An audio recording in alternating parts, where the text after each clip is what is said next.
Searching. File found. Date, February 3rd, 2008. Author, J. Quincy.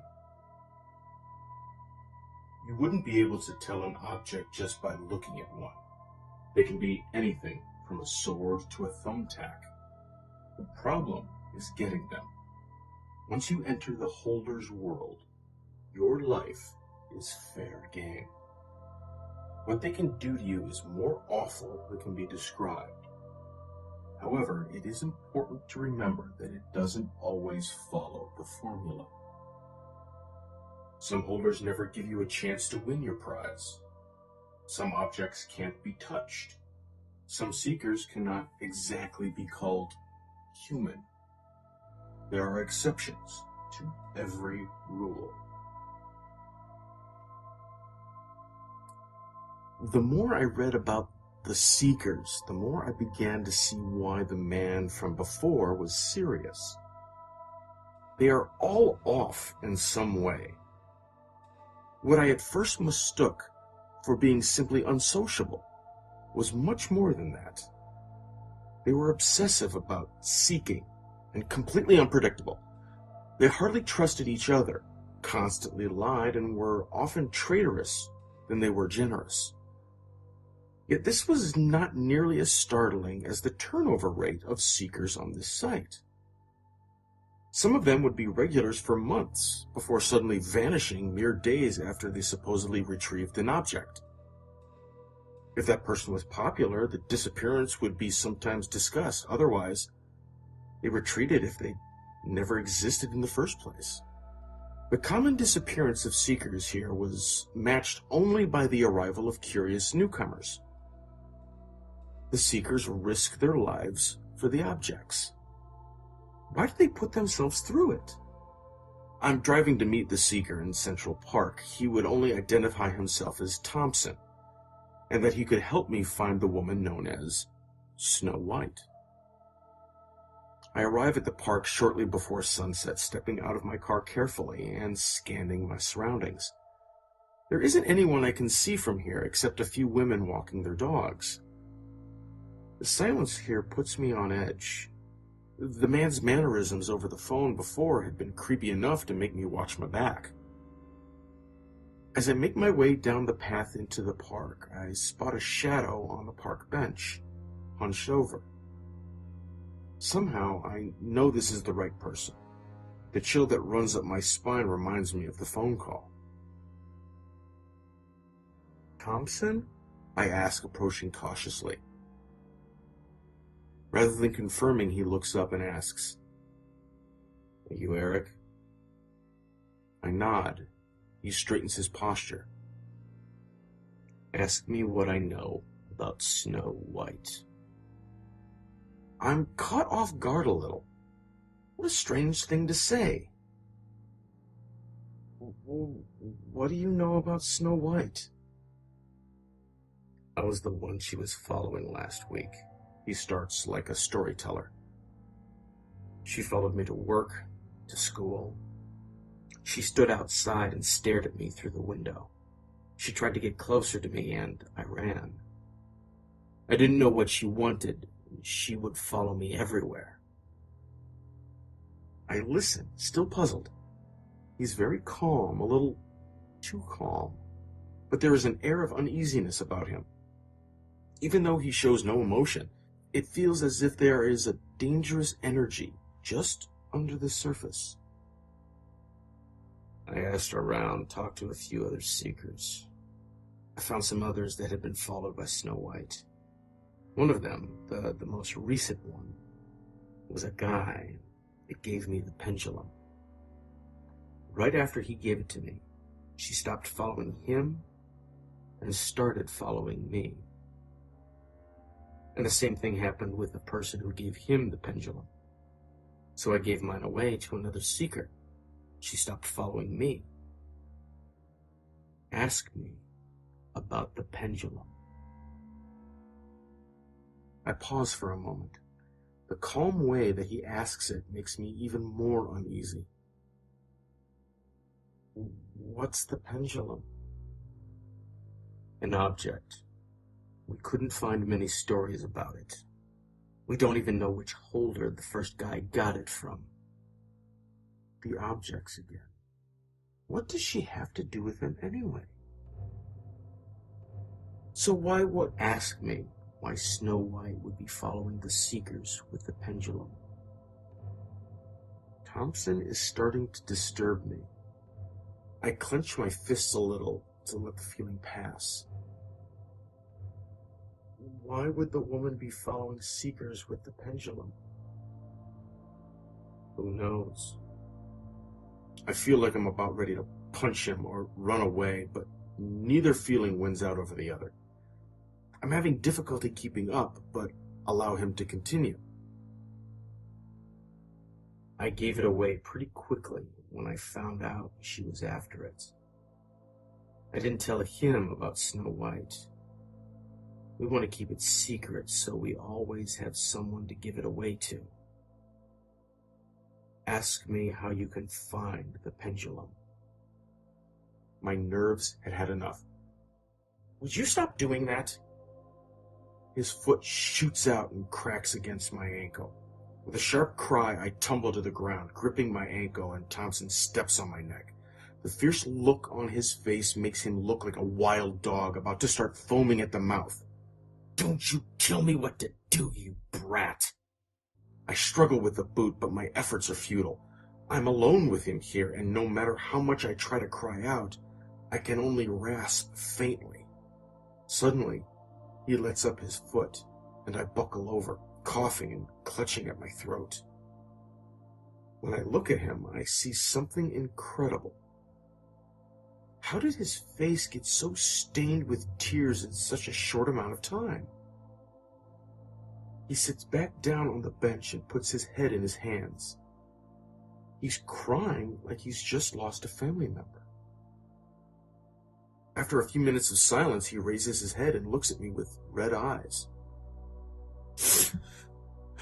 I can't help you anymore. Look up the librarian. If anyone knows about the pendulum more than anyone else, it's him. He knows more about the objects than most of us. Still rubbing my throat, the only thing that keeps me glued to the spot is one lingering question. Are they seriously real? He looks up at me with a bitter and a hateful sneer on his face. Tell me about your dreams, he growls at me. What do you mean? I say, taken back. What do you want to do with your life? I clench my jaw a little, and for reasons I can't explain, I suddenly get sick to my stomach. An actor. He laughs bitterly. I wanted to be a farmer. A farmer! But there's no future for seekers. As soon as you start seeking, it consumes you. You're doing it for life. Whatever dreams you had are eaten away, eaten by the objects, until you die.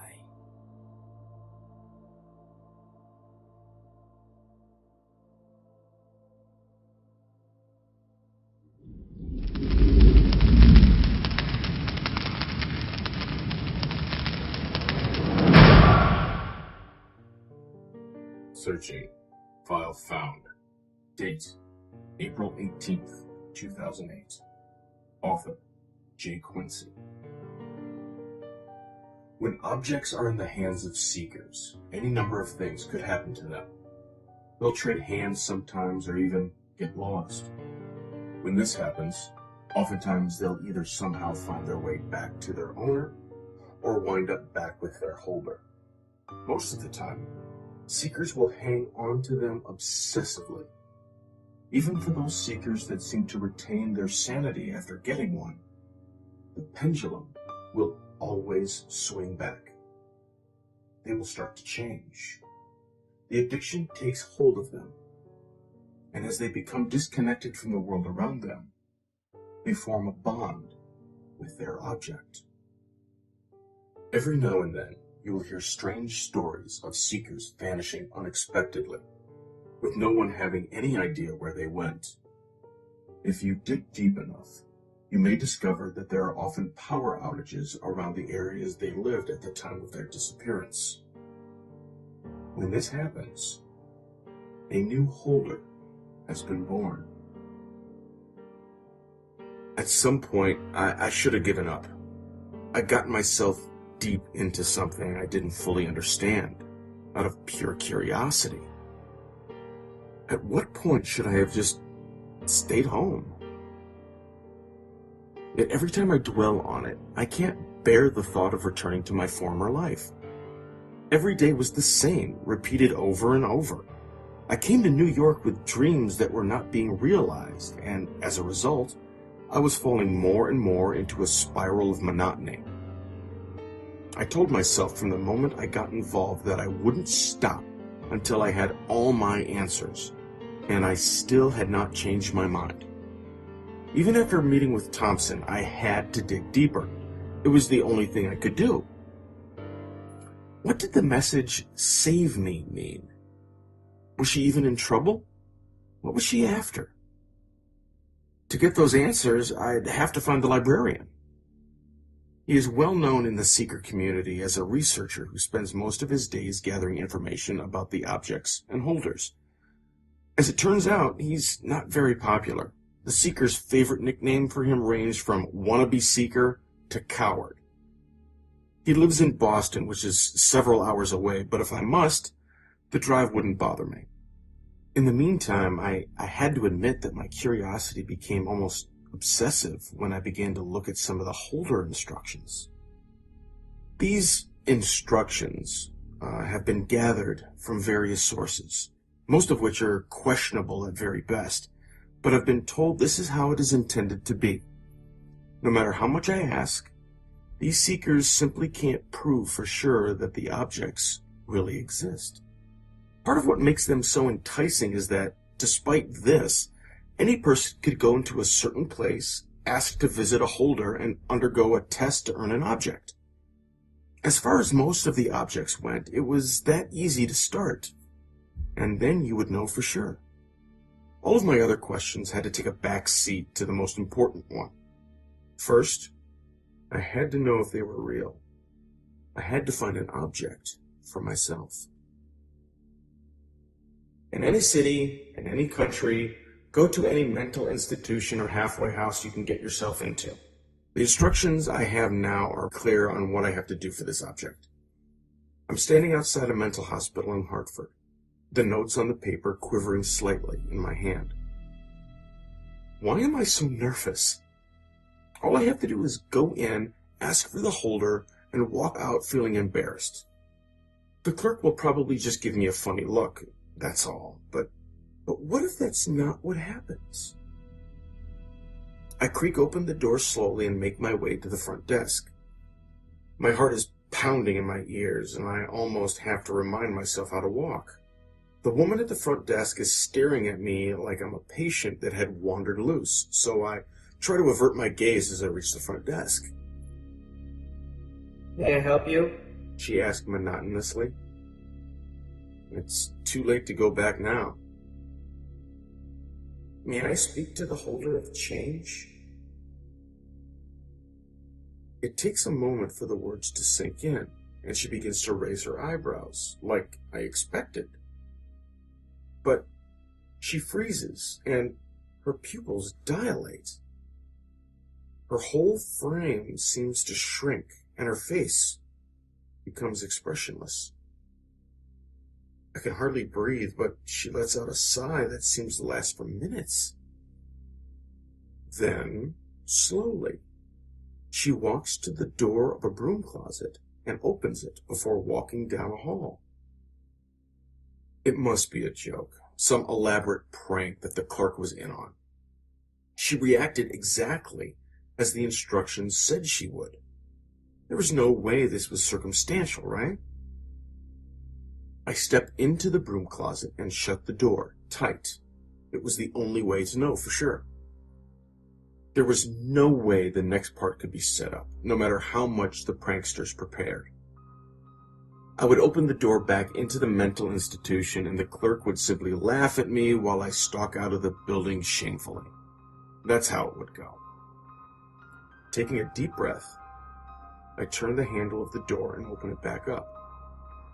The room before me is small and windowless, like a prison cell. Paint peels from the walls, cobwebs lurk in the corners, and the sole light hanging from the ceiling flickers half-heartedly. The room I see looks older than anything I've ever known, as if it had been abandoned for decades. Seconds after I open the door, a rotting stench rushes into my nostrils, and I double over, trying not to vomit. The corpse in the center of the floor is clearly months old, and the rotting flesh and maggots slewing from its bones. Its face is no longer recognizable, merely a skull hanging open with bits of green and red mass hanging from its creases. In the body's hand lies a revolver, gleaming like new. Knees trembling, I stumble into the room with difficulty. The air is so thick in here that it feels like I might suffocate. It feels wrong. Everything feels wrong in here. I've stepped into a world completely apart from the mental institution or any other part of the world I'm familiar with. It feels dark and threatening. I get on my hands and knees over the face of the corpse, breathing heavily. The air is so thick, and it's difficult to keep from vomiting. The empty eye sockets stare at me as if waiting for the question I must ask. The question the instructions demand that I must ask. What were they once? I whisper softly. The body's bony hands whip up and latch around my head, pulling me closer, pulling me right down to its face. Its jaw creaks like a broken hinge, snapping itself into place and moving up and down. From the depths of its throat, a voice arises that sounds like it's being uttered from the bottom of a well. It pulls me even closer, its mouth right up against my ear, and begins to answer my question. My bodily fluids have already hurriedly vacated themselves, and now I feel as if my life itself is being drained away. I don't know how long it's taking. It could be minutes, hours, or even days. But what it says brings a terror to my heart that I had never known. Its voice tears at my soul with each syllable. As soon as it finishes, I let out a scream that could shred my vocal cords, and its bony hands release me. With the little sanity I have left, I see the revolver that the rotting hand has dropped and scoop it up with a trembling hand. Now, I'm lying on the lawn of the institution, a dull bruise on my forehead. I don't remember hearing the gunshot. For that matter, I don't remember how I even got out here. All I know is I was free of the holder's realm, and in my hand rested the shell of the cartridge I had fired. This shell is object 178 of 538. I know now that they were once, and even if it had not been in the instructions, I still may have turned that gun on myself anyway.